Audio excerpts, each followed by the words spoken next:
The air in the room is heavy, thick with the scent of antiseptic and something far less sterile. A faint, sour tang of fear.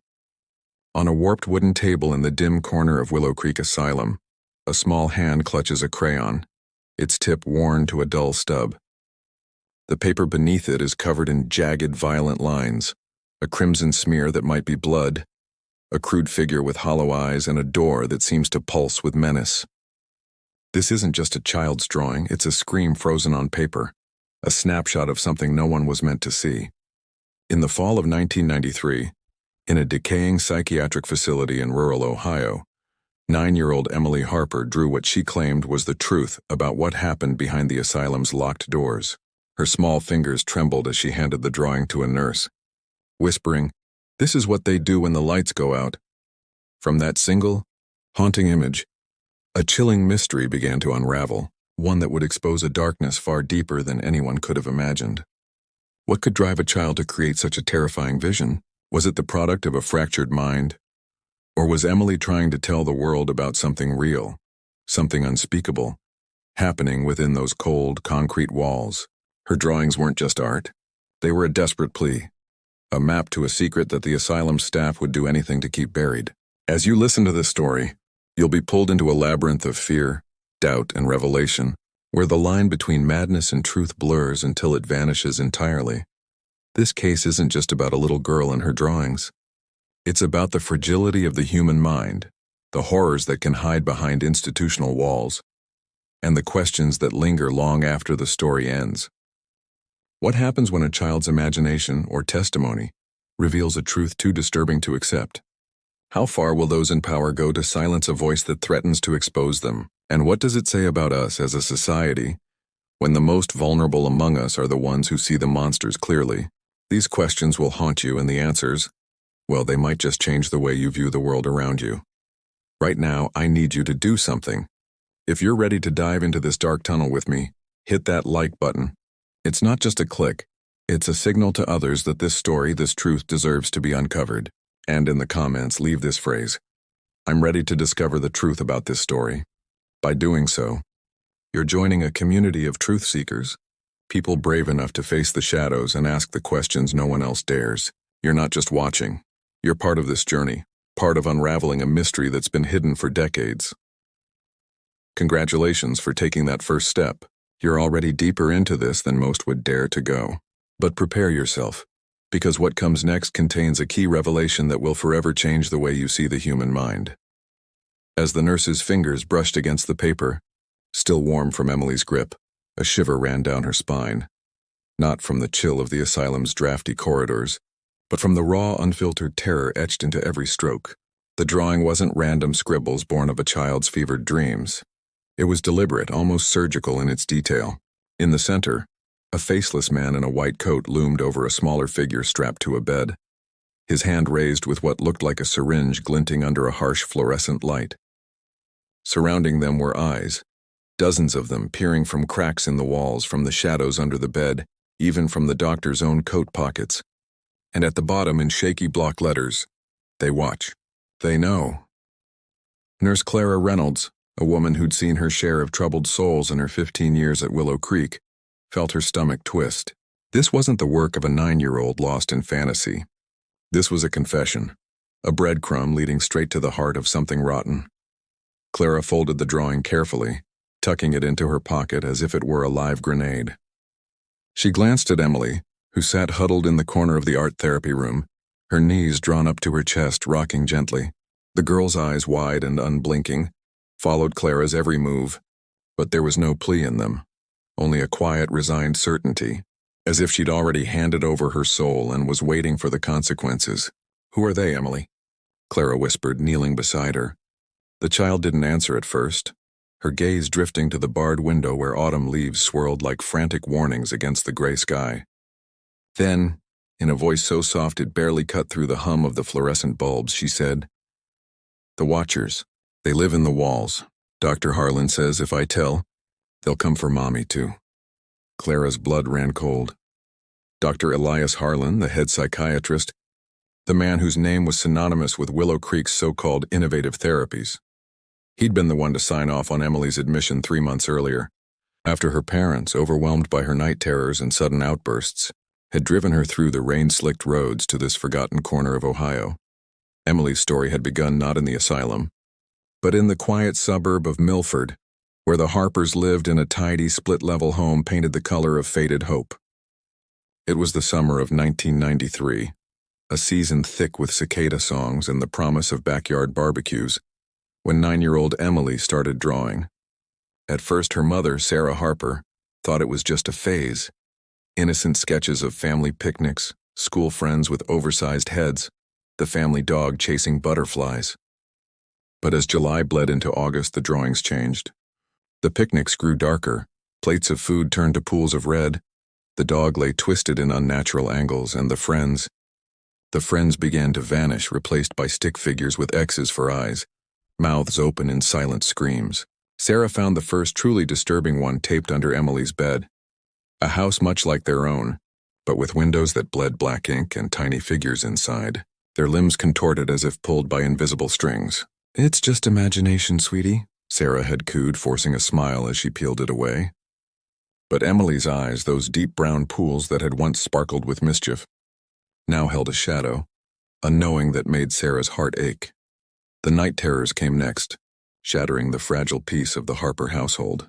Emily would bolt upright in bed, shrieking about the watchers coming through the floorboards, her small body slick with sweat, nails digging into her palms until they drew blood.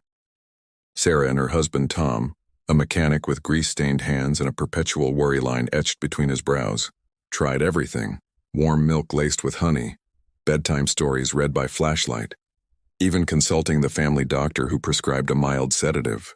But nothing worked. The screams echoed through the walls, waking the neighbors, who began to whisper about the crazy kid next door. By late August, after a particularly brutal episode where Emily clawed at her own arms, babbling about needles in the dark, Tom made the call. "We can't do this anymore," he said, his voice cracking over the phone to Willow Creek's intake line. She's not our Emily anymore." Sarah wept as they packed the car, Emily silent in the back seat, clutching a crayon like a talisman. The drive to the asylum was a blur of windshield wipers and regret, the rain mirroring the tears Sarah couldn't hold back. Willow Creek Asylum loomed on the outskirts of Milford like a relic from a forgotten era, a sprawling complex of weathered brick and iron gates, built in the 1950s to house the county's mentally afflicted. By 1993, it was a shadow of its former self, underfunded, understaffed, and riddled with rumors of outdated treatments that bordered on the barbaric. Officially, it was a place of healing, where electroshock therapy had given way to talk sessions and art therapy. But whispers among the locals painted a grimmer picture. Patients who entered rarely left unchanged. Some emerged hollow-eyed shells, others not at all. Dr. Harlan, with his wire-rimmed glasses and a smile that never quite reached his eyes, was the gatekeeper, a man in his late 50s who'd risen through the ranks on a wave of publications touting breakthroughs in child psychiatry. To the Harpers, he was salvation, promising a structured environment where Emily could confront her demons. They signed the papers without reading the fine print, handed over their daughter, and drove away, the image of Emily's pale face pressed against the intake room window burning into their souls.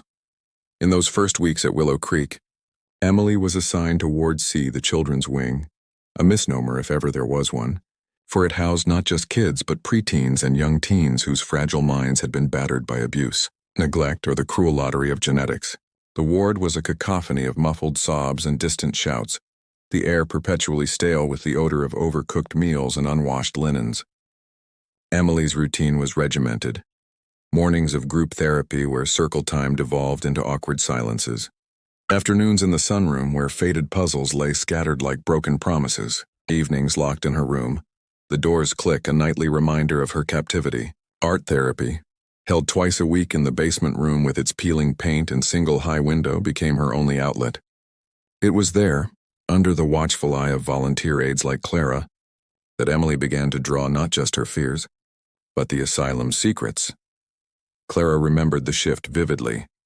The way Emily's initial sketches were tentative, almost apologetic, flowers and suns that wilted under scrutiny. But as September deepened, the drawings evolved, mirroring the growing unease in the ward.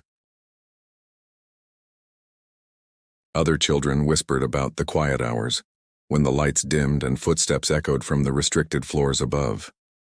Emily's first asylum-specific drawing appeared after a stormy night, a hallway stretching into infinity, doors ajar with hands, small, child-sized hands, reaching from the darkness. "That's where they take the bad dreamers," Emily explained when Clara asked, her voice a monotone recitation. Clara dismissed it at first, chalking it up to the collective hysteria that gripped long-term patients. But then came the bruises, faint purple blooms on Emily's arms, explained away as playground accidents, though there was no playground at Willow Creek, and the whispers from the other kids, Tommy with his stutter, who claimed he'd seen the doctor with the shiny tools in the vents, little Mia, who rocked herself to sleep humming a tune that sounded like suppressed screams. By mid-September, Clara couldn't ignore it anymore. She started keeping a log hidden in her locker, dates, drawings, snippets of overheard conversations. One entry read, 9:12, Drew man with eyes and coat. Said Harlan watches us sleep. Coincidence? Another, 9:18, night shift, short-staffed. Heard cries from sub-basement. He won't eat. The drawing that changed everything, the one now burning a hole in Clara's pocket, was dated 9:22. It arrived after a routine check that left Emily trembling, her hair matted as if she'd been drenched. Clara had found her in the art room at dawn, the crayons scattered like fallen soldiers. "Promise you won't let them take it away," Emily had begged, and Clara, against her better judgment, had nodded. That promise weighed on Clara like a shroud as she slipped the drawing into her bag at shift's end. The asylum's clock tower tolling 7 in the distance. Outside, the Ohio dusk settled like a bruise, the gravel crunching under her sensible shoes as she hurried to her car. She drove home in silence, the radio's static a poor companion to the storm in her mind. Her apartment was a cramped one-bedroom in town, walls papered with faded florals, the kitchen table a graveyard of takeout containers. There, under the harsh glow of a single bulb, she unfolded the paper. The details sharpened in the light. The doctor's coat bore a name tag, Harlan, scrawled in red. The eyes weren't just watching. They were multiplied fractal horrors sprouting from every surface. And in the corner, almost hidden, a tiny figure that looked eerily like Emily herself holding a crayon drawing the scene. Clara's hands shook as she traced the lines. This wasn't delusion. This was documentation. A child's unfiltered lens on a nightmare unfolding in real time. She thought of calling the authorities, but who would believe a nurse over a respected doctor? Harlan's reputation was ironclad. Tenure at the local university. Board member for child welfare organizations. To accuse him without proof was career suicide, maybe worse. Instead, Clara photocopied the drawing, tucking the original into a lockbox under her bed. The next day, she arrived at Willow Creek with a knot in her gut, determined to watch closer. Emily greeted her with a ghost of a smile during art time, but her eyes darted to the door where shadows lengthened like fingers. "Did you keep it safe?" the girl asked. Clara nodded, forcing cheer into her voice. "Safer than safe, kiddo. Now what's next on the canvas?" Emily picked up a fresh sheet, her hand steady now as if unburdened. But as the crayon met paper, Clara caught a glimpse. Another hallway, but this one led downward, stairs spiraling into abyss, lined with doors marked with numbers, patient rooms, perhaps, or something far more sinister. That night, as Clara lay awake, the drawing replayed in her mind's eye. Each line an accusation. She wondered about Emily's parents, blissfully ignorant in Milford, clipping coupons and attending PTA meetings, unaware their daughter was unraveling a thread that could pull the entire asylum down. Tom Harper, nursing a beer after work, might glance at the empty chair at the dinner table and feel a pang, but dismiss it as necessary sacrifice. Sarah, folding tiny clothes that would never be worn again by her baby, might cry in the shower, but the what-ifs would fade under the grind of daily life. They didn't know, couldn't know, that their decision had thrust Emily into a web of watchful eyes, where therapy masked torment, and drawings became the only weapon against the encroaching dark. Meanwhile, in the depths of Willow Creek, Dr. Harlan reviewed his notes in his office, the walls lined with leather-bound journals and framed diplomas that gleamed like false halos. Emily Harper's file lay open before him. Schizoaffective tendencies, possible hallucinatory episodes. Recommend intensified observation. He adjusted his glasses. a faint smile playing on his lips as he jotted a addendum, art therapy to monitor projections. Unbeknownst to him, the projections were projecting back, illuminating cracks in his carefully constructed facade. Harlan had always prided himself on control, the way a well-timed shock or sedative could reshape a mind like clay. But Emily's drawings? They were anomalies, glitches in the system that hinted at something he couldn't suppress. Awareness. And awareness in a place like Willow Creek was the most dangerous drug of all. As the days blurred into a tense routine, Clara found herself drawn deeper into Emily's world. Stolen moments in the art room became confessionals, where the girl sketched fragments of memory, a basement room with straps on the table, a circle of children holding hands under dim red lights chanting words that sounded like please. "It's the game," Emily said one afternoon, her voice dropping to a hush as she shaded in a figure with Harlan's profile. "The watchers make us play to keep the bad dreams inside." Clara pressed for details, her heart pounding, but Emily would clam up, eyes flicking to the camera in the corner, a relic from the 70s, its lens dusty but functional. Who was watching the watchers? The question gnawed at Clara, fueling late-night calls to a journalist friend in Columbus, vague queries about irregularities at county facilities. The responses were cautious. "Tread lightly, Clara. These places have long memories." October crept in on winds that rattled the asylum's windows like impatient ghosts. Halloween decorations, paper bats, and jack-o'-lanterns hung limply in the common room, a mocking nod to normalcy. Emily's drawings multiplied, hidden in Clara's locker now, a clandestine archive of horror. One depicted a ritual, children in white gowns, Harlan at the center with a glowing device, arcs of light connecting their heads like a macabre constellation. Another showed the watchers emerging, shadowy forms with elongated limbs peeling from the walls like wallpaper in a haunted house. Clara's sleep fractured, haunted by visions of eyes in her own ceiling, whispers in the vents of her apartment. She began to see parallels in the other patients. Tommy's sudden withdrawal after a private session, Mia's new tic of covering her ears at night. Was it contagion, this fear, or revelation? The breaking point came on a crisp Thursday, the 14th of October. Clara was restocking the art supplies when a scream pierced the ward, raw animalistic, from the sub-basement access door. She bolted toward it, keyring jangling, but the door was locked, the keypad beeping denial. Through the small window she glimpsed movement, white coats, hurried steps, and then Emily's face pressed against the glass from the other side, eyes wild with terror. "They're coming," the girl mouthed, her breath fogging the pain. Clara hammered on the door, shouting for help, but the scream cut off abruptly, replaced by an unnatural silence. Security arrived minutes later, ushering her away with firm hands and murmured assurances. "Just a drill, ma'am. Nothing to see."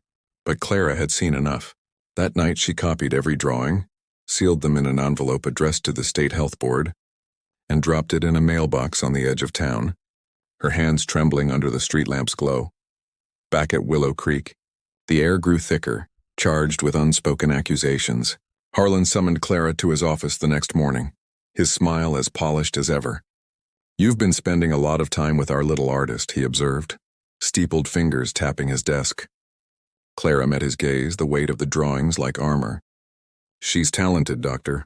Troubled, but talented." He chuckled, a sound like dry leaves. "Talent is subjective, Nurse Reynolds. Sometimes it's best to let certain expressions fade." The warning hung between them, sharp as a scalpel. As Clara left, she passed Emily in the hallway, the girl flanked by orderlies, a fresh bandage on her wrist. Their eyes locked for a split second. Complicity, desperation, a silent vow. The watchers were closing in, but so was the truth, clawing its way to the surface one crayon stroke at a time. In the days that followed, the asylum seemed to hold its breath. Patients grew quieter, staff more vigilant, as if sensing the fracture lines spreading.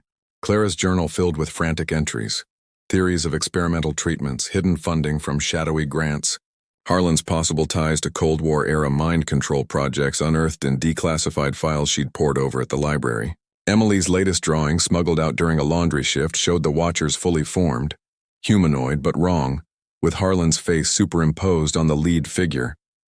"He's one of them," the note read in Emily's childish script. Clara wept then, alone in her car, the enormity crashing down. This wasn't just one girl's madness. It was a symphony of silent screams, a chorus building to a crescendo that could topple empires built on lies. And as the envelope made its way through bureaucratic channels, slow as molasses but inexorable, Clara wondered if she was saving Emily, or damning them all. The human mind, she realized, wasn't just fragile. It was a battlefield, where innocents armed with crayons could wage war against the calculated cruelty of men in white coats. The revelation wasn't just coming. It was here, bleeding through the paper, demanding to be seen. The envelope vanished into the maw of the postal system like a stone dropped into a deep well, its ripples unseen but inevitable. Clara returned to Willow Creek the following week with a feigned normalcy, her uniform starched crisp, her smile a brittle mask hiding the turmoil beneath. The asylum's facade remained unchanged, the same peeling paint in the hallways, the same distant clatter of trays from the kitchen. But the atmosphere had shifted, thickened with an unspoken vigilance. Orderlies eyed her a beat too long during shift changes, and Dr. Harlan's morning rounds now included lingering glances in her direction, his clipboard a shield for whatever suspicions brewed behind those wire-rimmed glasses. Clara buried herself in routine, administering meds to the listless teens in Ward B, charting vitals with mechanical precision, all while her mind raced through scenarios. Had the envelope been intercepted? Was Emily safe?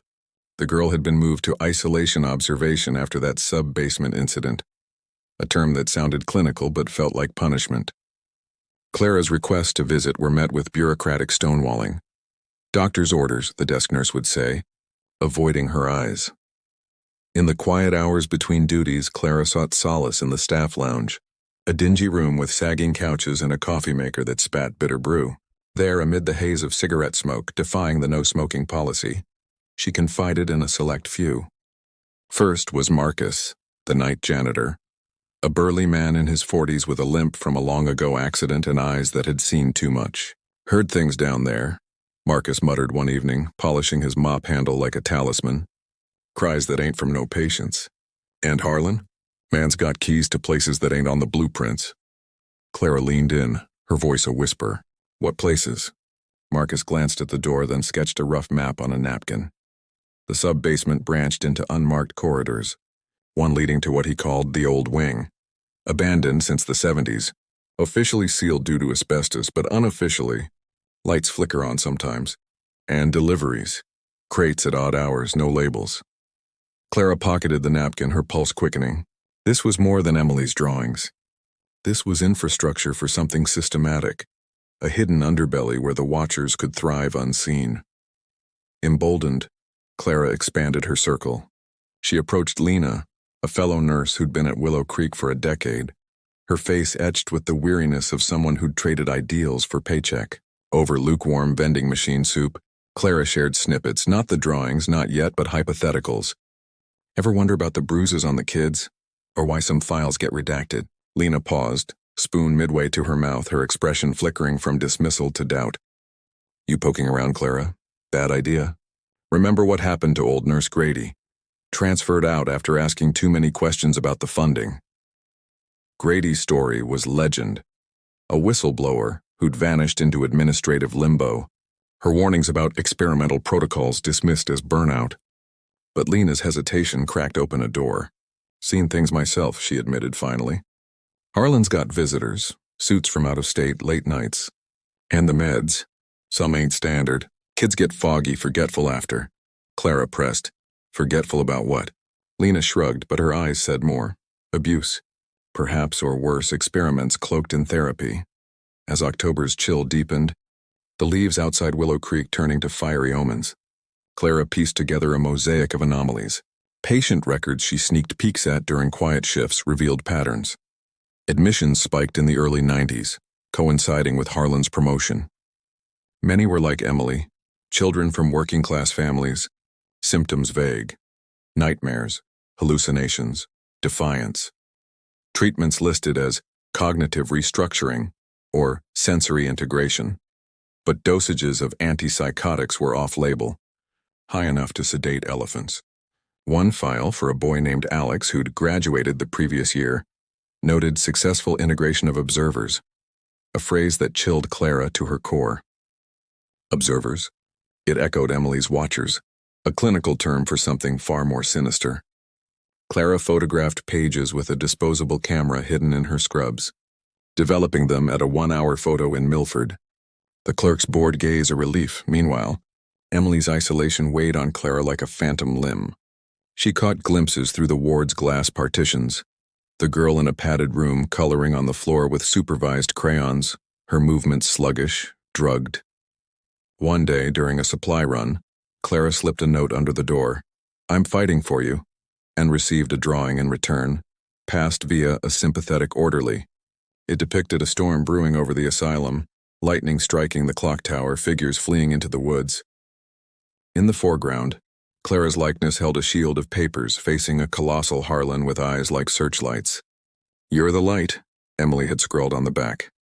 Tears blurred Clara's vision as she hid it away. This child, trapped in hell, saw her as a hero.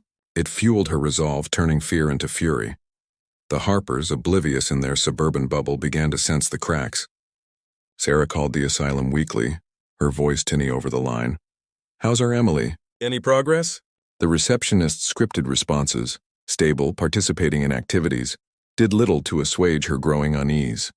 Tom, burying himself in overtime at the garage, dreamt of Emily's screams, waking in sweats that mirrored his daughter's terrors. They visited once, a supervised hour in the sunroom where Emily sat listless, her drawings confiscated. "Mommy, the watchers say hi," she murmured, and Sarah laughed it off as whimsy. But the drive home was silent, heavy with doubt. "We should check on her more," Sarah said finally, gripping the wheel. Tom nodded, but action lagged, lulled by Harlan's reassuring letters. "Emily is responding well to treatment." Back at Willow Creek, the net tightened. Harlan convened a staff meeting, his tone paternal but edged. "We've had reports of unauthorized access to records. Remember, patient confidentiality is paramount." His eyes swept the room, lingering on Clara, who met them steadily, her heart hammering, after he pulled her aside. "Nurse Reynolds, your dedication is admirable, but focus on your duties." It was a velvet threat wrapped in concern. Clara smiled thinly. "Of course, doctor," but inside alarms blared. She accelerated her efforts, contacting her journalist friend again, emailing scanned drawings from a library computer. Anonymous, untraceable. The response was cautious optimism. This could be big. Dig deeper, but watch your back. Deeper she dug. Marcus, now an ally, smuggled her into the sub-basement one midnight shift. The air dank and metallic like blood and ozone. Flashlight beams danced over dusty crates stamped with acronyms. MK Ultra remnants. No, newer. Project Insight, dated 1991. Inside one, pried open with a crowbar, lay files. Protocols for enhanced interrogation through sensory deprivation. Diagrams of neural mapping devices disguised as toys. Clara's breath caught, a child's drawing board wired with electrodes designed to capture subconscious projections. It clicked. Emily's art therapy wasn't healing. It was data collection. Her drawings mined for insights into the mind's breaking points. Harlan wasn't just treating, he was experimenting, funded by shadowy grants, turning vulnerable kids into lab rats for some twisted advancement in psychiatry. Horror mingled with validation as Clara photographed the evidence, the camera's flash stark in the gloom. Marcus whispered warnings. "They got cameras down here too." As they ascended, a door creaked above. Footsteps? They froze hearts and throats, but it passed. Back in her apartment, Clara pored over the photos, connecting dots to declassified CIA programs from the 50s, evolved into private ventures.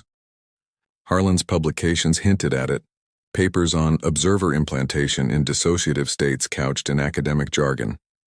The watchers weren't hallucinations. They were induced, psychological constructs to control behavior, enforced through drugs and isolation. The envelope's journey bore fruit mid-month. A state inspector arrived unannounced, clipboard in hand, requesting tours and records. Harlan's composure cracked subtly, sweat on his brow during the walkthrough, excuses for locked doors. Clara watched from afar, hope flickering. But the inspector left without fanfare, and the next day Emily was transferred to a private room, code for deeper isolation. Clara's panic surged. She confronted Lena, who confessed, "They're ramping up on her. Heard Harlan say she's key to the project." Desperation drove Clara to the Harper's door that evening, envelope of duplicates in hand. Sarah opened it, confusion turning to shock as drawings spilled out. "What is this?" Tom demanded, but as Clara explained, their world shattered. "We trusted them," Sarah sobbed. Tom, rage-building, vowed action, lawyers, media. The storm gathered momentum. Whispers spread among staff. Resignations trickled in, patients grew restless, sensing change. Harlan cornered amped security, but cracks widened. Emily, in her fortified cell, drew furiously, her latest smuggled out. A phoenix rising from asylum ashes, Clara and her parents as wings. It was prophecy, resilience amid ruin. Clara, now a beacon for the oppressed, felt the weight of impending revelation. The human mind's battlefield raged on. Crayons clashing with clipboards, innocence against institution. But the tide turned, slow but sure, toward exposure. As November loomed, cold winds howling like banshees, Clara received an anonymous tip. Meet at the Old Oak, midnight. Her journalist friend? Or trap? She went, armed with evidence, the night alive with possibility and peril. Under the tree's gnarled branches, a figure emerged. Not her friend, but a former patient, Alex, now a lanky teen with haunted eyes. "I remember," he said. "The Watchers, they put them in your head." His story poured out. Sessions in the sub-basement, hallucinations induced by drugs, Harlan's voice droning mantras. "Emily's fighting it. She's stronger." Alex handed over a journal, pages filled with his own drawings, mirrors of Emily's, validation in ink. Clara's resolve hardened. With the Harpers on board, they planned public exposure, rallying other families. But Harlan sensed the noose, his actions frantic, files shredded, crates moved. One night alarms blared, a patient escape, but it was cover. Emily gone? Clara raced to the ward, finding chaos, orderlies searching, Harlan barking orders. In the art room, a final drawing. Run to the light. Clara understood. Emily had fled or been taken. The hunt began, hearts pounding through the woods encircling Willow Creek, flashlights cutting swaths in the dark. Dawn broke with no sign, but hope persisted. The inspector's report trickled back. Irregularities noted, investigation pending. Media sniffed, articles hinting at scandal. Harlan's empire teetered, the Watchers exposed as figments of his design. Clara, exhausted but unbroken, stood at the forest's edge, vowing to find Emily. The mind's fragility met its match in unyielding truth. A child's crayon, the sword that pierced the veil. The forest swallowed the dawn light like a secret it intended to keep, branches clawing at the sky as Clara stood frozen at its edge, her breath fogging in the crisp November air of 1993. Emily's disappearance wasn't just an escape. It was a void, a gaping wound in the already festering body of Willow Creek Asylum. The official story, spun by Dr. Harlan and his cadre of tight-lipped administrators, was a flimsy web. Patient eloped during a routine transfer, search parties deployed. But Clara knew better. The alarms had rung too late, the gates too conveniently unguarded. As flashlights from the overnight teams bobbed like fireflies in the underbrush, fading into futility, Clara's mind raced back to that final drawing, run to the light. Was Emily out there, small and terrified, navigating the dense Ohio woods with nothing but her wits and whatever horrors Harlan had implanted in her psyche? Or had she been spirited away, silenced before her crayons could indict the entire operation? Clara didn't wait for permission. She plunged into the trees, her nurse's shoes sinking into mud churned by recent rains, the scent of damp earth and decay assaulting her senses. Thorns snagged her uniform, drawing pinpricks of blood that mirrored the emotional lacerations she'd endured these past weeks. Alex, the former patient who'd emerged from the shadows like a ghost from her conscience, trailed behind, his lanky frame navigating the terrain with a familiarity born of his own treatments. She'd head north, he panted, clutching his journal like a Bible. Toward the old mill. It's where they took us for field therapy. But really it was more conditioning. Clara nodded, her flashlight beam cutting swaths through the gloom, illuminating twisted roots that resembled grasping hands, the Watchers made manifest in nature's cruel parody. Back at the asylum, chaos reigned under a veneer of control. Harlan paced his office, the diplomas on his walls now seeming like alibis rather than accolades. The inspector's preliminary findings had landed on his desk like a grenade. Irregularities in patient care protocols. Recommend full audit. He'd shredded what he could, relocated crates to off-site storage under cover of night, but Emily's absence was a wild card. She'd been the linchpin, her mind unusually resistant to the observer implantation, her drawings a unintended byproduct that mapped the very neural pathways he sought to exploit. Project Insight, funded by a consortium of pharmaceutical giants and shadowy government holdovers from the MK Ultra days, aimed to create compliant subjects through induced hallucinations, watchers as internalized enforcers, eliminating the need for physical restraint. But Emily had turned the tool against him, her art externalizing the constructs, exposing the cracks. Harlan's phone rang, a contact in the state board, voice laced with urgency. Contain this. The girl's parents are lawyering up. Media's sniffing, he assured them, but sweat beaded on his forehead. Orderlies were dispatched to assist the search, but their true orders were clear: retrieve or eliminate the threat. In the sub-basement, technicians powered down the neural mappers, erasing digital logs with frantic keystrokes. The air hummed with the dying whine of machines, a elegy for a project teetering on collapse.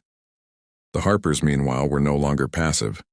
Sarah had transformed overnight from grieving mother to avenging force, her kitchen table buried under printouts of Clara's evidence, drawings, photos, Alex's journal. Tom, his mechanic's hands clenched into fists, dialed every reporter in the phone book, his voice raw with rage. Our daughter's out there because of that monster Harlan.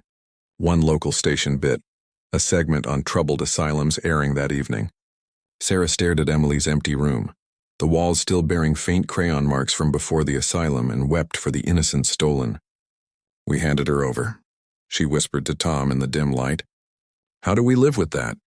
Their guilt fueled action. A press conference planned for the next day. Families of other patients rallying via word-of-mouth networks. Clara and Alex pushed deeper into the woods, the canopy thickening until daylight was a mere suggestion. Alex shared fragments of his ordeal, his voice a monotone shield against the pain. They strap you in, flood your brain with lights and sounds. The watchers start as voices, then shapes. Harlan says it's therapy, but it's control. Makes you police yourself. Clara shuddered, imagining Emily's small frame enduring such violation. A snapped twig ahead halted them. Hearts pounding, they crouched behind a fallen log. Footsteps, orderlies? No. A deer bounding away, but the paranoia lingered. A gift from Willow Creek's toxic legacy. Hours blurred into a haze of exhaustion. They found clues. A discarded crayon wrapper snagged on a bush. A footprint too small for an adult imprinted in soft soil. She's alive, Clara murmured, hope a fragile flame. Alex nodded, but his eyes held doubt. Many elopers were never found, whispers of shallow graves in these woods. As noon approached, they reached the old mill, a dilapidated structure by a sluggish creek, boards rotting, windows shattered like broken promises. Inside, dust motes danced in slanted light, the air heavy with mildew and memory. Alex pointed to a corner, faint chalk marks on the floor, remnants of past sessions. This is where they tested us, group implants, linking minds. Clara traced a symbol, a eye within a circle, Emily's watcher motif. Then a rustle from above. They ascended creaky stairs to the loft, hearts in throats. There, huddled in hay bales, was Emily, filthy, shivering, but alive. Her eyes lit with recognition. Clara, you came. The reunion was a torrent of tears and embraces, Emily's frail body collapsing into Clara's arms. The watchers? They chased me, but I ran to the light like in my drawing. Alex stood guard, his journal now a shield.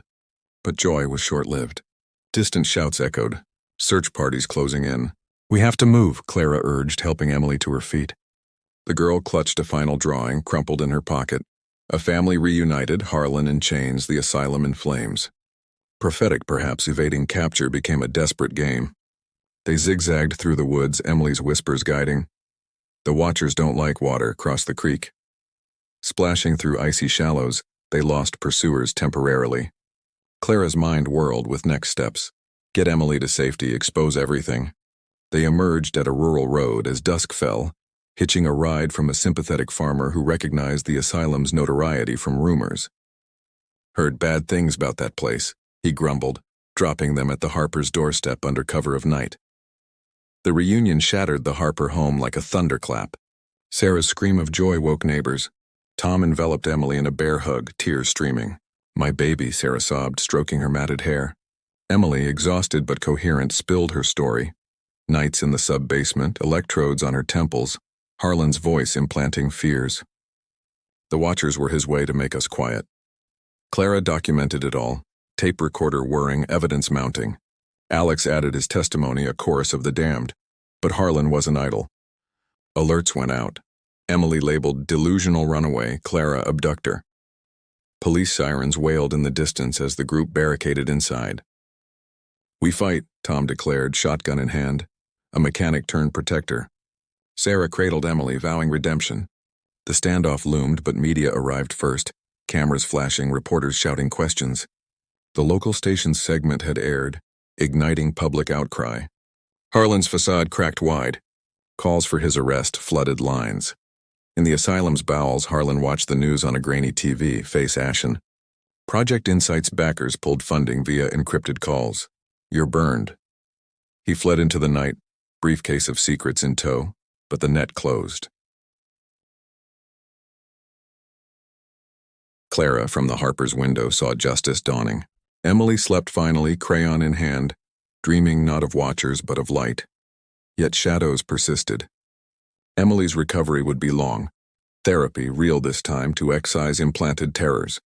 Clara faced scrutiny, hero or vigilante. The human mind's battlefield claimed victories, but scars remained. As investigations deepened, more victims emerged, their stories a tapestry of horror. Willow Creek stood condemned, a monument to hubris.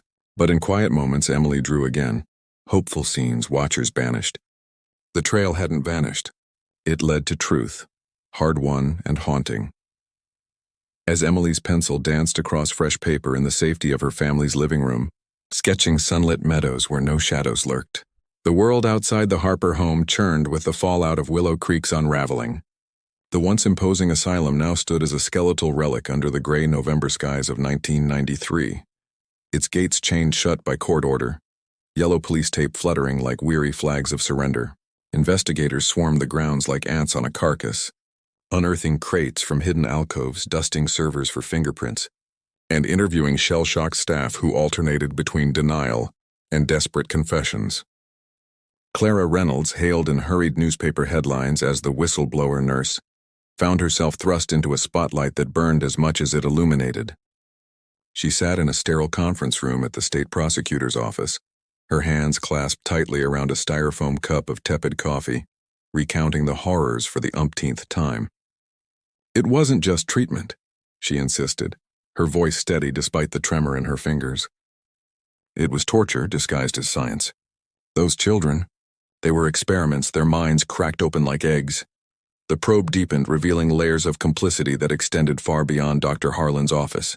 Financial records subpoenaed from the asylum's vaults showed infusions from obscure foundations, names like Neurotech Advancement Group and Cognitive Harmony Initiative, fronts for pharmaceutical conglomerates eager to test off-the-books psychotropics. These drugs, designed to induce dissociative states, had been administered under the guise of routine vitamins, turning playtime into psychological warfare. Emily's file, now Exhibit A in a growing dossier, detailed observer induction sessions.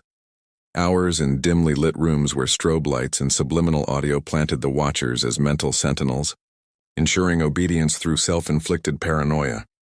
Other children's testimonies trickled in. Alex's journal became a cornerstone, his drawings corroborating Emily's with eerie precision. A 12-year-old named Sophie, discharged months earlier, spoke from a foster home via video link. "The eyes followed me home. Even now I check under the bed." Her words hung in the air, a chilling reminder that the damage wasn't contained within Willow Creek's walls. Harlan remained a ghost, his flight a calculated evasion that left breadcrumbs designed to mislead. Sightings poured in. A man matching his description at a bus depot in Cincinnati, a credit card ping in Indianapolis. But each led to dead ends, frustrating the FBI agents now involved. Clara couldn't shake the feeling he was watching, perhaps through proxies, his own version of the observers manifesting in her nightmares. She installed extra locks on her apartment door, jumped at shadows in the hallway, and kept Emily's hopeful drawing taped to her fridge as a talisman. The Harpers, too, grappled with the echoes. Sarah quit her job at the local diner to homeschool Emily, transforming their basement into a makeshift art studio flooded with natural light.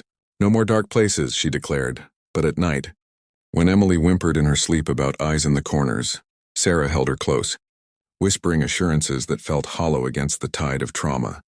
Tom Harper channeled his fury into advocacy, joining forces with other parents in a class-action lawsuit that ballooned to include dozens of families. Meetings in community centers became cathartic battlegrounds, where tears mingled with outrage. "They stole our kids' innocence," one father bellowed, slamming a fist on the table. And for what? Some mad scientist's ego? The suit targeted not just Harlan, but the enablers, the board members who'd turned blind eyes, the pharma execs who'd signed checks. Depositions uncovered emails, Harlan boasting of breakthroughs in compliance conditioning, promising investors a new era in behavioral control. The human cost was footnotes, side effects like chronic anxiety, suicidal ideation, fragmented identities. Emily, the unwitting poster child, attended one session with her parents' permission, her small voice cutting through legalese. "He made monsters in our heads, but we drew them out." The room fell silent, attorneys exchanging glances.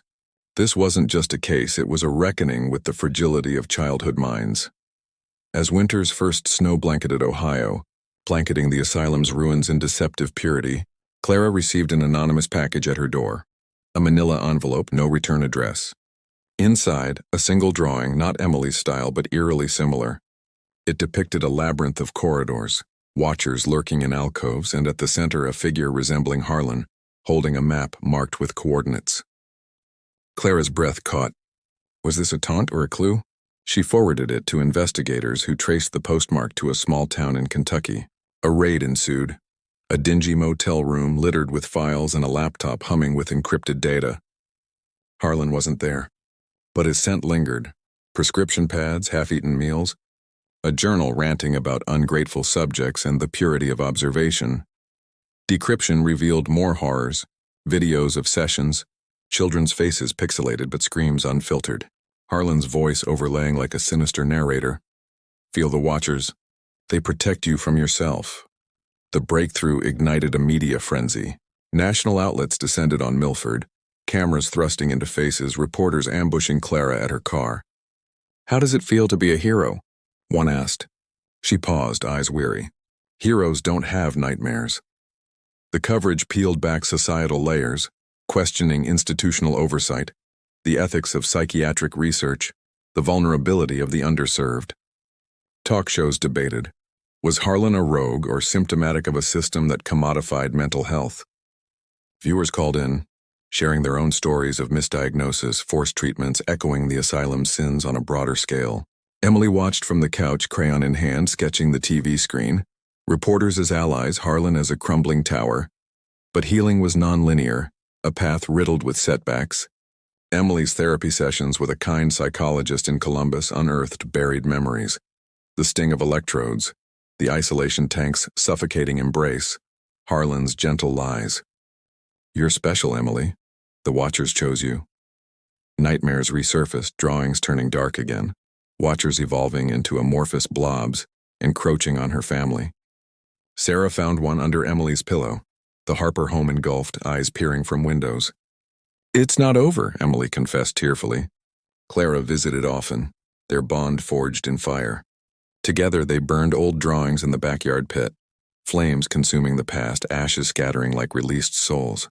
"We define our stories now," Clara said, hugging the girl.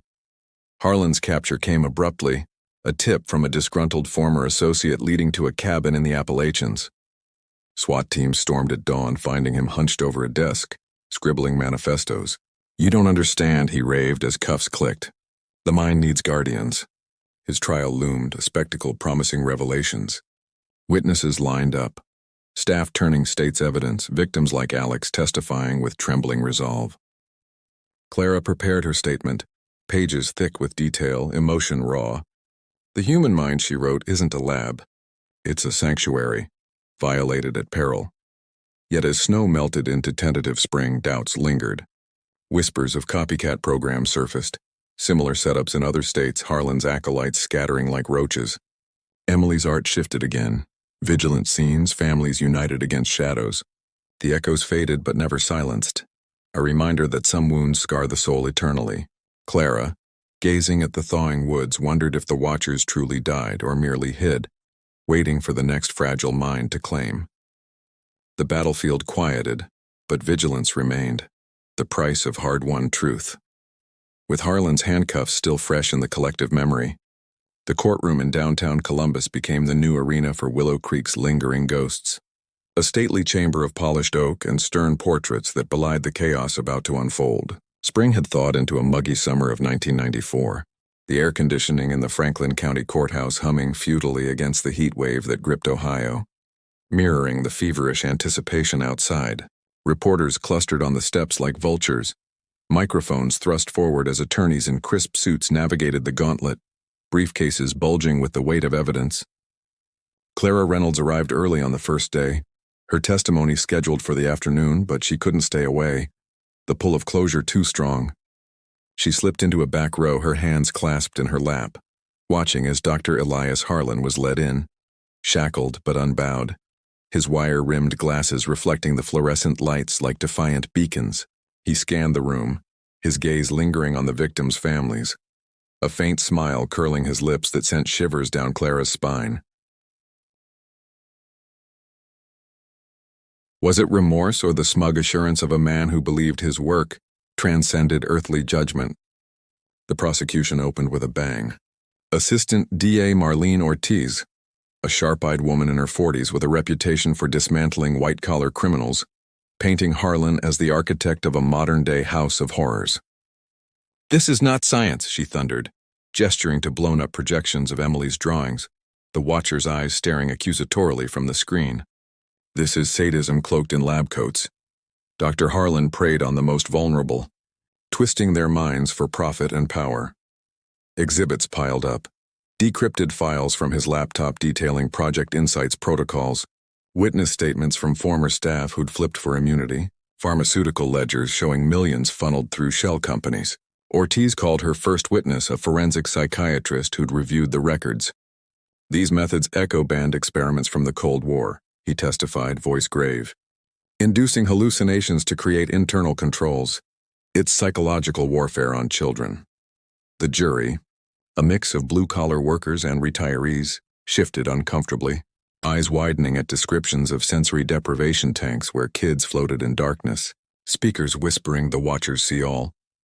Harlan's defense, led by a slick attorney named Victor Lang from a high-powered Chicago firm, bankrolled by unnamed donors, countered with a narrative of innovation gone awry. "My client was pushing boundaries in a field desperate for breakthroughs," Lang argued in his opening. "Mental illness devastates families. Dr. Harlan sought cures. Any excesses were unintended, products of underfunding and oversight lapses. They paraded experts who muddied the waters. Observer therapy could revolutionize treatment for schizophrenia," one claimed, citing cherry-picked studies, but cracks showed early. Cross-examination revealed ties to the same pharma giants funding the project, conflicts of interest that Ortiz exploited like a surgeon's scalpel.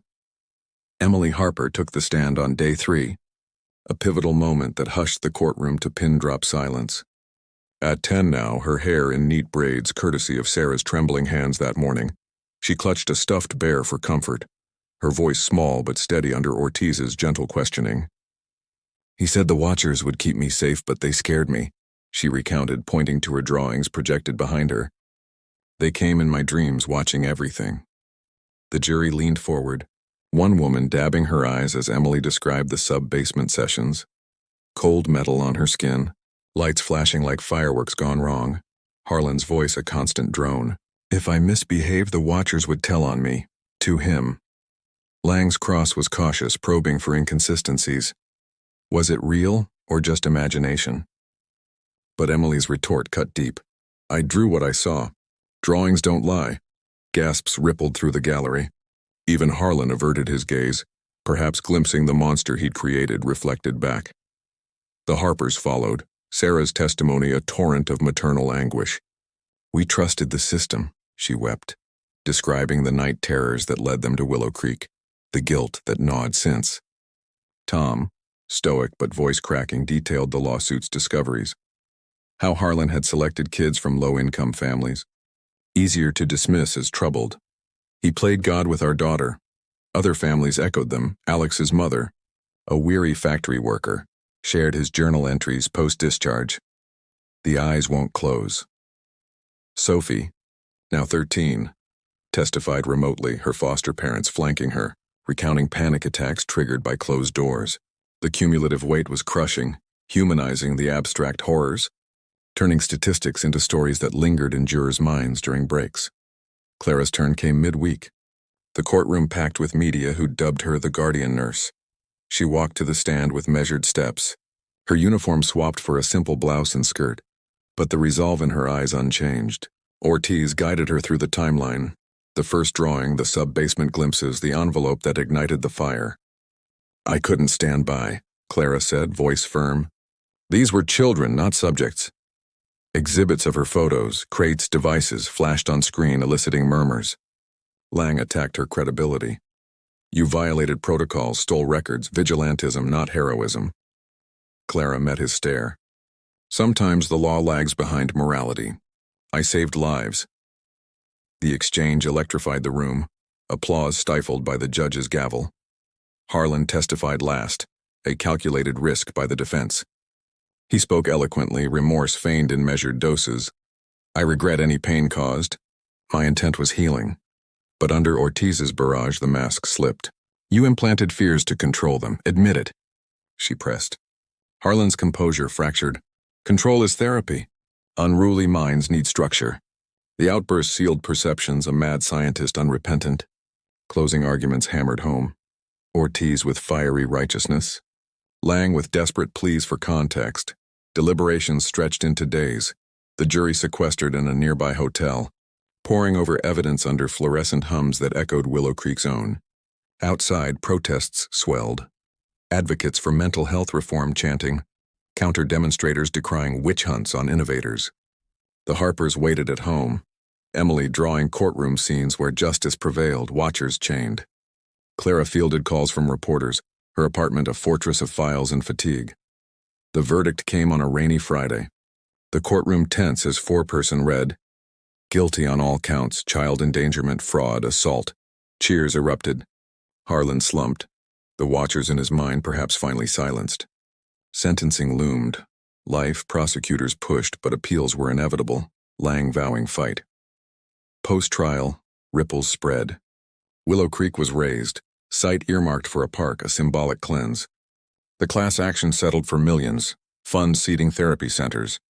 Emily thrived slowly, her art exhibited in local galleries, from shadows to light. But scars persisted, night checks for eyes, aversion to doctors. Clara transitioned to advocacy, speaking at conferences. Vigilance is our watcher now. Yet loose threads nagged.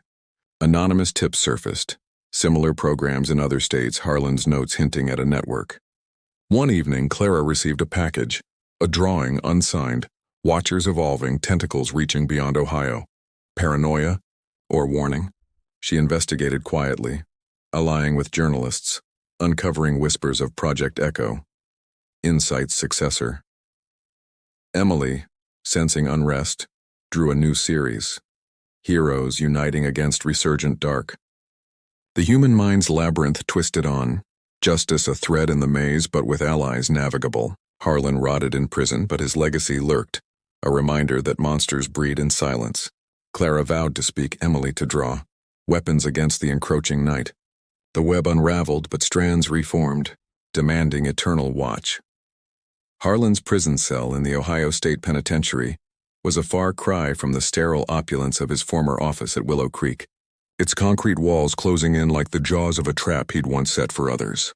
By late 1994, as autumn leaves painted the prison yard in shades of defeat, he sat hunched over a smuggled notebook, his once manicured hands now calloused from menial labor, scribbling cryptic diagrams that mirrored the neural maps he'd inflicted on his young victims.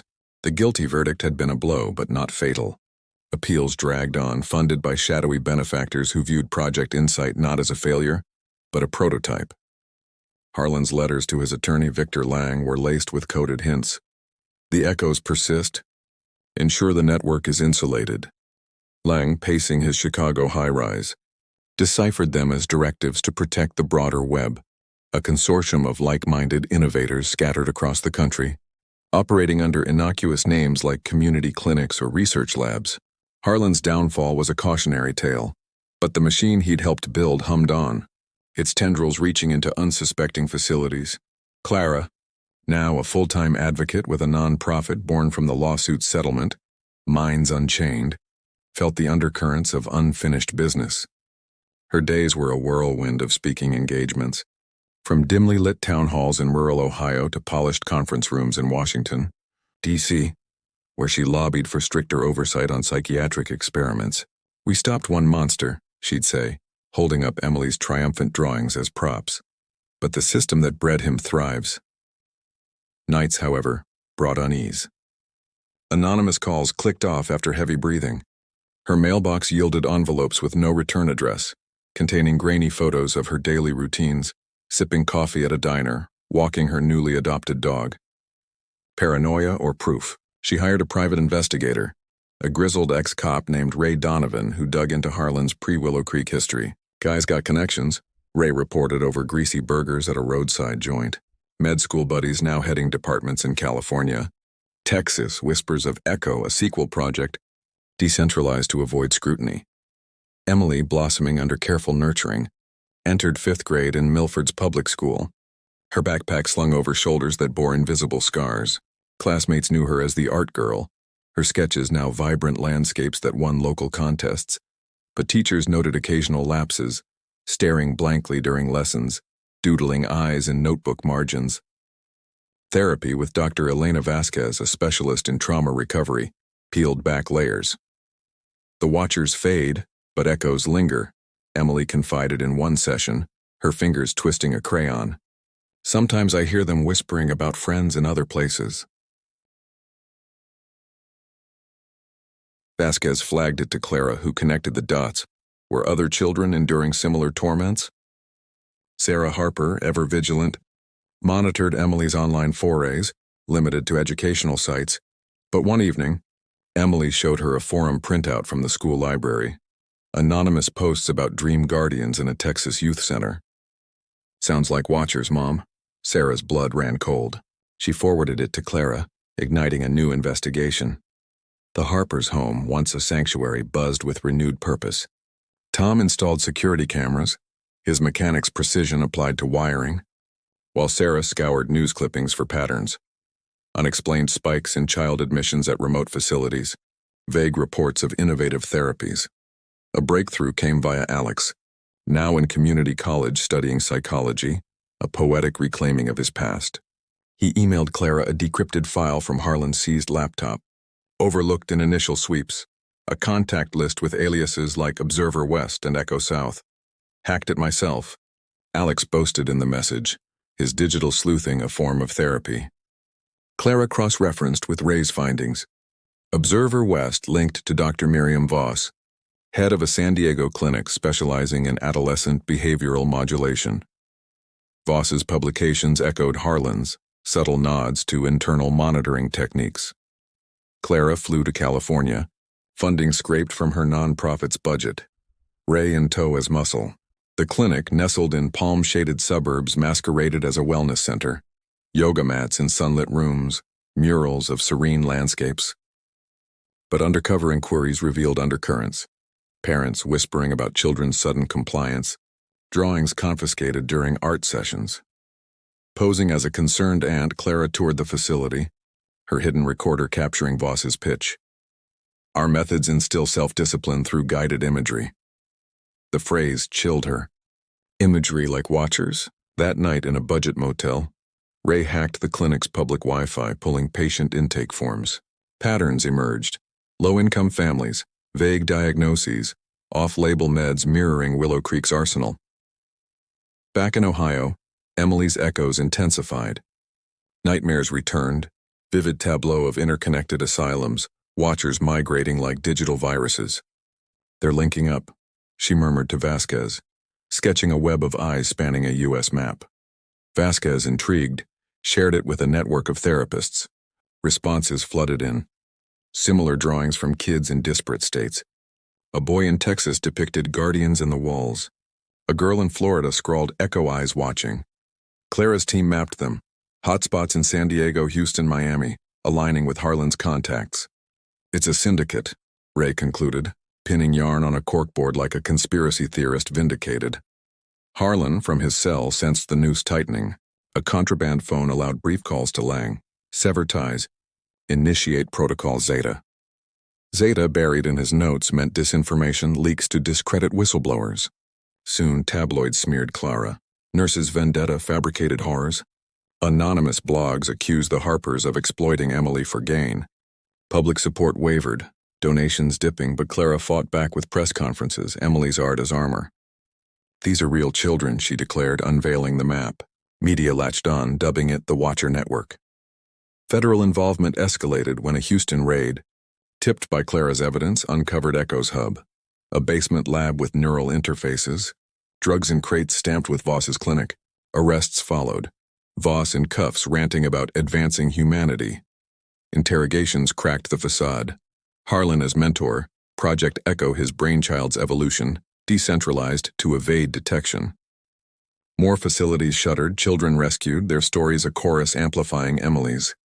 Yet victory was bittersweet. Emily's therapy deepened, confronting the network's psychic residue. "I drew the web to break it," she told Clara during a visit, handing her a final sketch. Shattered eyes, light pouring through cracks. The Harpers healed as a unit, Tom coaching Emily's art club, Sarah advocating locally. Clara's nonprofit expanded, training watchdogs for institutions nationwide. But shadows whispered on. Harlan's appeals failed, life sentence upheld. But his last letter to Lang intercepted. "The mind evolves, Echo's eternal."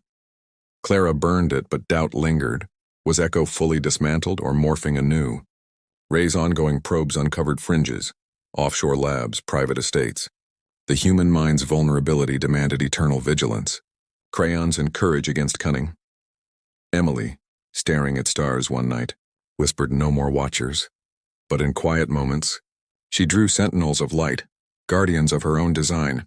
The deception's web tore, but threads dangled, ready to ensnare the unwary. Clara vowed to cut them, one revelation at a time, the journey far from over. As the ink on Harlan's life sentence dried into permanence, the calendar flipped toward the uncertain dawn of 1995. And with it came a deceptive calm that masked the insidious regrowth of the very tendrils Clara had fought so hard to sever. Ohio's winters had always been unforgiving, but this one felt personal. A biting frost that seeped into bones and souls alike, whispering doubts into the quiet hours. Clara's apartment in Milford, once a bastion of determination cluttered with case files and Emily's donated artwork, now echoed with solitude. The nonprofit Minds Unchained had secured a modest office downtown, its walls adorned with timelines of the Willow Creek scandal, and posters urging watch for the watchers. But funding was a fickle lover, donations waning as the media circus moved on to fresher outrages. Clara spent evenings poring over Ray Donovan's latest reports, her desk lamp casting long shadows that danced like Harlan's implanted specters. "They're adapting," Ray had grunted over the phone from his cluttered PI office in Cleveland, his voice gravelly from too many cigarettes. No more big asylums. Now it's private practices, online therapy apps for kids. Subtle, deniable.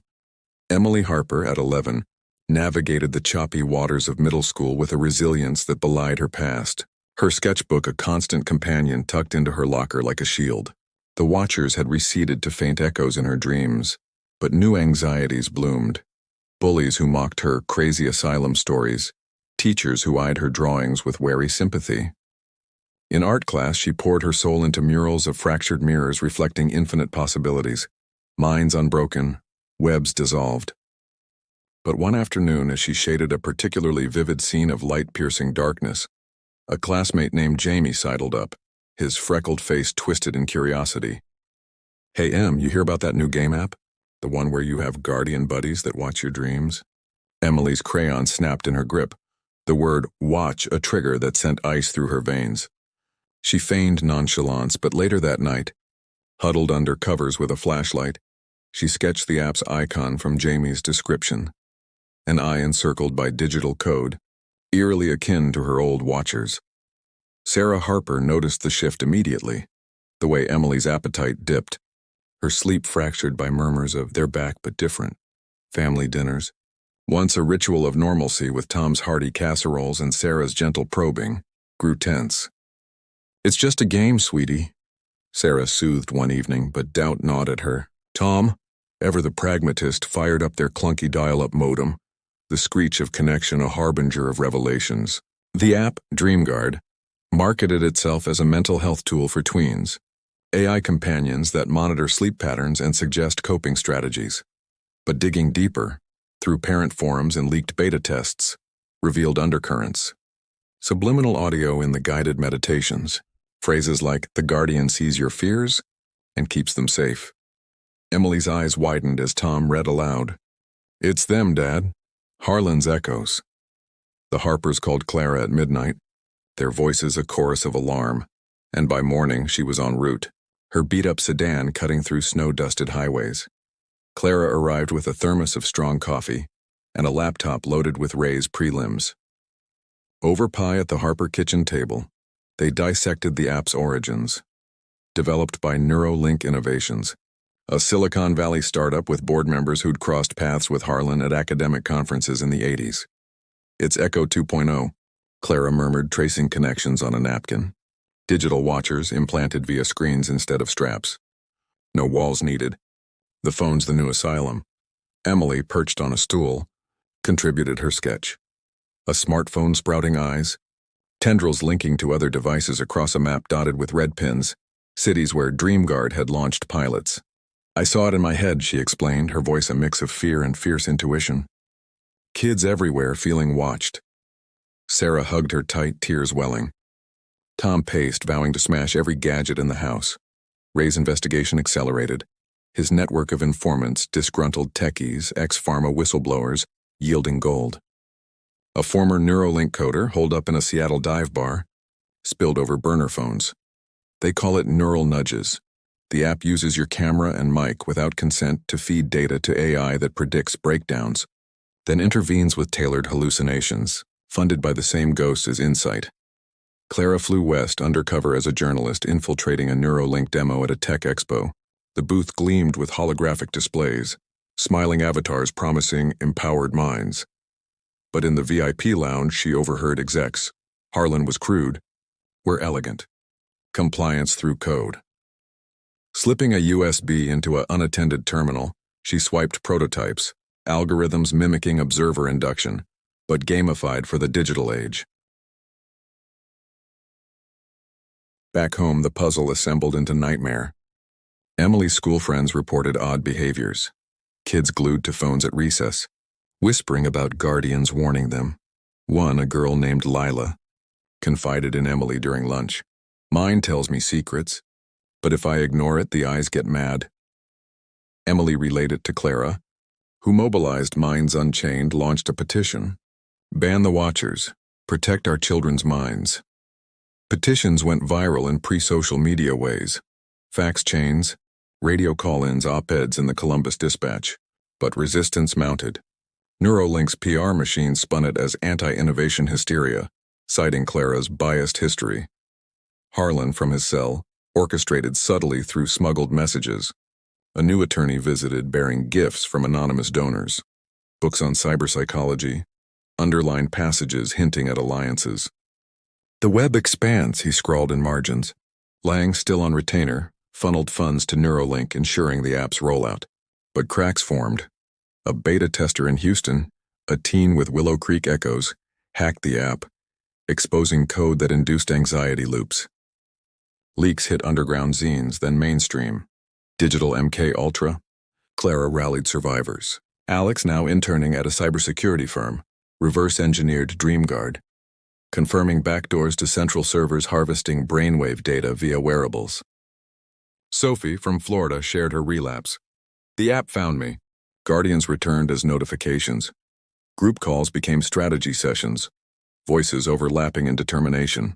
Emily's art went public, exhibits in community centers, her web sketch on flyers. Draw to dismantle, The campaign slogan inspired kids nationwide to illustrate their fears, a crayon counteroffensive. The climax brewed in Washington. Clara testified before a congressional subcommittee on child privacy. Emily's drawing projected large. This is what they steal. Innocence. Lawmakers. Faces stern, grilled Neuralink reps who squirmed under scrutiny. It's voluntary, one claimed. But subpoenas revealed otherwise. Predatory marketing to at-risk families, data sales to insurers. Raids followed. Servers seized in Menlo Park, execs indicted. Harlan's involvement surfaced in emails. Advisory role, consulting on persistence. As spring 1995 bloomed, DreamGuard shuddered, but the war evolved. Underground versions proliferated. Dark web apps, VR simulations. Clara's nonprofit pivoted to digital advocacy, partnering with tech ethicists. Emily, stronger, led art workshops for affected kids. Turn watchers into warriors. The Harpers fortified their bond. Family hikes in thawing woods, a ritual of reclamation. Yet in quiet nights, Clara pondered Harlan's last intercepted note. Shadows adapt. Light must too. The resurgent shadows loomed, shape-shifting. But so did the light, forged in crayons, code, and collective will. The mind's sanctity hung in balance, a perpetual vigilance against deception's sly return. Emily's latest drawing, a phoenix phone rising from ashes, eyes transformed to stars. Hope, fragile but fierce, illuminated the path ahead. As the congressional hearings faded into the annals of bureaucratic triumphs, with Neuralink's executives carted off in disgrace and DreamGuard's servers reduced to smoldering data centers under federal warrants, a tentative peace settled over the lives of those who danced on the edge of Harlan's abyss. By the summer of 1995, Ohio's fields bloomed with a deceptive vibrancy, cornstalks whispering secrets to the wind that carried echoes of past torments. Clara Reynolds, her hair now streaked with premature gray from the relentless grind, stood at the helm of Minds Unchained, the nonprofit evolving into a national watchdog with branches sprouting in key states like digital sentinels against the encroaching dark. Her office, a converted warehouse in Columbus, buzzed with volunteers. Survivors turned advocates, tech whizzes dissecting apps, therapists crafting recovery programs. "We've clipped their wings," Clara would say in staff meetings. Her voice a blend of weary triumph and underlying caution, but in private she pored over Ray Donovan's encrypted emails, each one a breadcrumb leading to fringes where the watchers morphed anew. Emily Harper, teetering on the cusp of adolescence at 12, had transformed her bedroom into a fortress of creativity, walls plastered with her evolving artwork, from shattered watchers to empowered figures wielding light-like swords. School had become a battleground one. She led a peer support group for app survivors, sharing techniques to reclaim digital spaces, mindful scrolling, analog journaling. But shadows clung stubbornly. One sweltering July night, as thunderstorms rattled the windows like impatient ghosts, Emily bolted upright in bed, her sketchpad tumbling to the floor. The dream had been vivid, a vast network underground, watchers evolving into swarms of code, burrowing into brains via invisible waves. "They're not gone, Mom," she gasped as Sarah rushed in, flipping on the light. "They're hiding in the air." Sarah, her maternal instincts honed to razor sharpness, didn't dismiss it. Instead, she called Clara at dawn, the Harper kitchen table once again a war room littered with coffee mugs and printouts. Tom Harper, his grease-stained hands now equally adept at soldering circuit boards, had taken up amateur radio monitoring, a hobby born of paranoia, scanning frequencies for anomalous signals. "Picked up chatter last night," he reported as Clara arrived, her satchel bulging with fresh intel. "Encrypted bursts from rural towers, mentions of phase eternal." The phrase sent chills. Ray's latest dossier tied it to Harlan's final musings. Smuggled from prison, a decentralized evolution. Watchers as ambient tech implanted via smart devices. Wi-Fi signals, even emerging telehealth gadgets. "No more apps," Ray had written. "It's environmental now, ubiquitous." Clara's mind raced. If true, the battlefield had expanded from institutions to everyday life, minds vulnerable in their own homes. The investigation reignited with fervor. Clara dispatched teams to hotspots, a quiet farm in Iowa where agri-tech drones hummed over fields. but locals whispered of children zoning out during flyovers, drawing eyes in the sky. A suburban enclave in Virginia with smart community hubs offering free Wi-Fi, correlated with spikes in juvenile anxiety disorders. Emily contributed remotely, her intuition a guiding star. Sketches mailed overnight depicting watchers as ethereal mists, seeping through screens and speakers. One drawing, particularly haunting, showed a family dinner interrupted by invisible threads pulling at minds, eyes manifesting in the steam from soup bowls. "Feel it," Emily captioned. Clara did. Her own headaches had intensified, dismissed as stress but now suspect. Harlan, isolated in maximum security, reveled in the chaos he sensed through contraband news clippings. His cell, a monk's retreat of concrete and regret, housed a mind still scheming.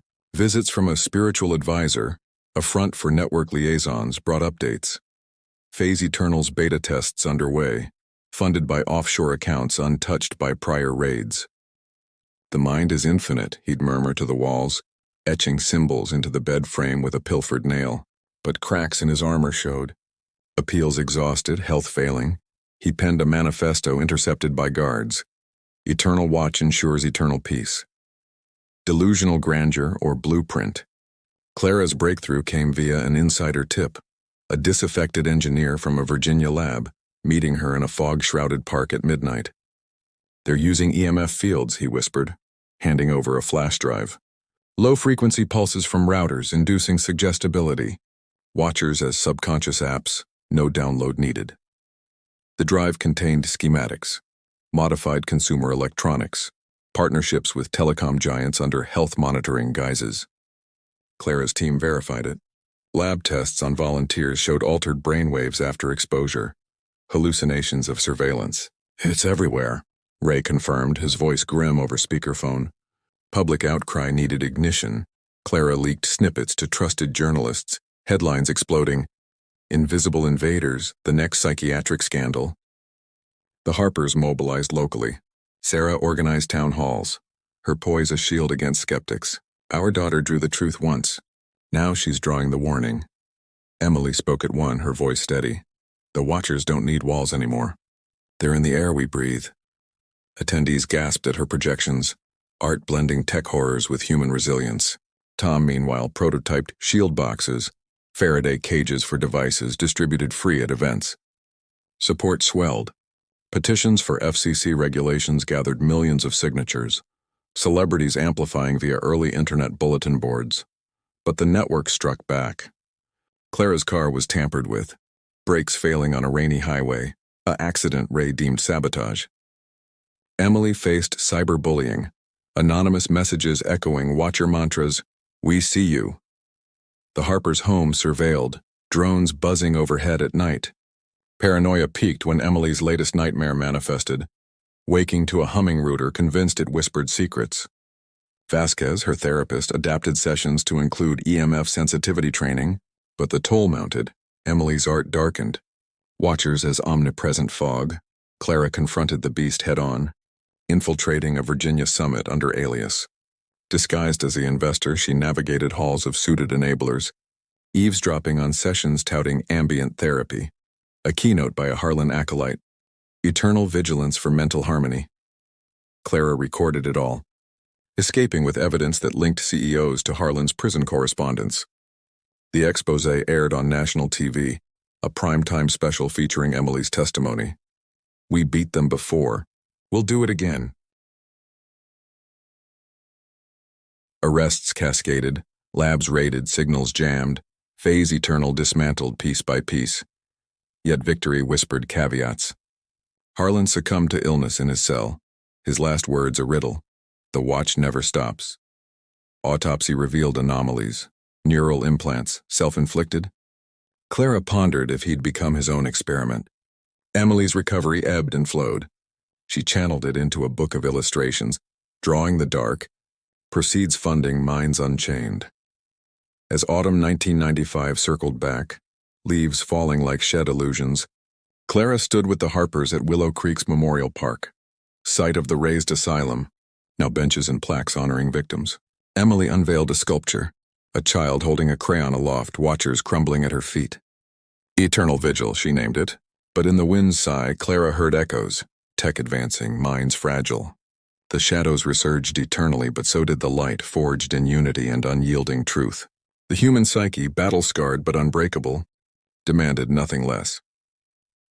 As the sculpture in Willow Creek's Memorial Park caught the fading light of that autumn afternoon in 1995, its bronze form, a defiant child with crayon raised high, crumbling watchers at her feet, stood as a silent testament to the battles fought and the scars that would never fully fade.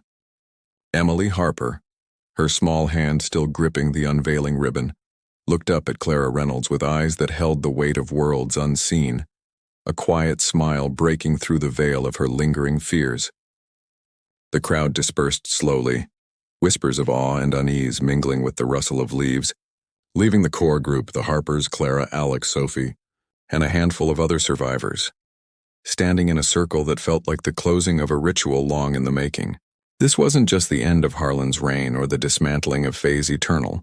It was the culmination of a journey into the abyss of the human mind, where innocence had clashed with institutional malice and truth had emerged, battered but unbowed. The air hung heavy with the scent of earth and closure, yet beneath it lurked the insidious truth. Shadows like these never truly die. They retreat, regroup, and resurface in forms more cunning, more pervasive. Reflecting on this psychiatric odyssey, one can't help but confront the profound fragility of the mind itself, a labyrinthine fortress that can be breached not just by needles and straps, but by the subtle whispers of technology, the false promises of healing, and the unchecked ambition of those who play God with our most vulnerable selves. Emily's drawings, those raw portals into terror, revealed more than the horrors of Willow Creek. They exposed the underbelly of a society willing to sacrifice its children on the altar of progress. Harlan's watchers weren't mere hallucinations. They were metaphors for the surveillance we invite into our lives, the internal jailers we construct from fear and control. What began as a child's desperate cry in crayon evolved into a symphony of revelation, showing us how the boundaries between madness and manipulation blur until they're indistinguishable. And in that blur lies the true horror. Anyone could be next, their mind a canvas for unseen artists, their reality rewritten stroke by insidious stroke. This case forces us to question the very foundations of trust, in doctors, in institutions, in the glowing screens that now cradle our thoughts. It reminds us that evil doesn't always lurk in dark alleys. Sometimes it wears a white coat, speaks in soothing tones, and hides behind the guise of care. You've made it to the end, brave viewer, through the twisting corridors of this disturbing tale, emerging from the shadows that threaten to consume us all. Not everyone dares to venture this deep, to stare into the eyes of the watchers and refuse to blink. You've joined an elite cadre of truth-seekers, those rare souls who choose knowledge over comfort, who embrace the chill of revelation rather than the warmth of ignorance. Congratulations, you're no longer just an observer. You're a guardian of the hidden truths, a bearer of the light that pierces the veil. By staying with us until this final whisper, you've proven your resilience, your hunger for the enigmatic, and your commitment to unraveling the threads that bind the human psyche in ways few understand. Now, as the echoes of this story linger in your mind like a half-remembered dream, I invite you to share your reflections in the comments below. Leave this specific phrase, "This case opened my eyes to the watchers within." By doing so, you're not just typing words, you're signaling to the most dedicated among us, identifying yourself as a fellow explorer in the depths of the disturbing. Your comment becomes a beacon, drawing in others who crave the same pursuit of forbidden knowledge, forging a community bound by the shared thrill of discovery. Together we build a network of seekers, a collective force that amplifies the voices silenced by shadows, ensuring that stories like Emily's aren't buried but broadcast, dissected, and remembered. Your words help weave a web of awareness stronger than any Harlan could devise, turning individual curiosity into a movement that safeguards the vulnerable. But don't stop there. The power of this revelation demands action. Share this video far and wide. Let it spread like a virus through the digital veins of the world, infecting minds with the unsettling truth that no one else dares to utter. Imagine it. Your share could be the spark that awakens someone teetering on the edge of complacency, pulling them into the light before the watchers claim another victim. In a world where secrets fester in the unseen corners of our lives, sharing becomes an act of defiance, a way to illuminate the dark tunnels where monsters breed unchecked. Do it now, and feel the ripple. Your simple click could save a mind from the clutches of manipulation. And if this tale has stirred the embers of your fascination with the bizarre and the sinister, hit that subscribe button. Think of it as stepping through a forbidden door into a realm where the inexplicable awaits, a sanctuary for those who thrive on the edge of unease. Subscribing isn't just a notification, it's a pact with the unknown, binding you to a unique brotherhood and sisterhood of enigma decipherers, where each video is a key unlocking deeper mysteries. Like vines creeping through cracked walls, our community grows stronger with every new member, entangling us in a web of shared intrigue that no shadow can penetrate. You're not alone in your quest. Subscribe, and become part of the vigilant few who keep the flame of curiosity burning against the encroaching night. Finally, keep watching, dive into our other videos, each one a portal to the strange, the disturbing, the profoundly human horrors that lurk just beyond the veil of normalcy. Let your curiosity be your guide, for in exploring these psychiatric enigmas, these tales of minds twisted and truths unearthed, you honor the resilience of survivors like Emily. Stay with us, and together, we'll continue to probe the darkness, ensuring that the Watchers, whatever form they take, never catch us unaware again. Thank you for joining this journey. The mind's mysteries await your return.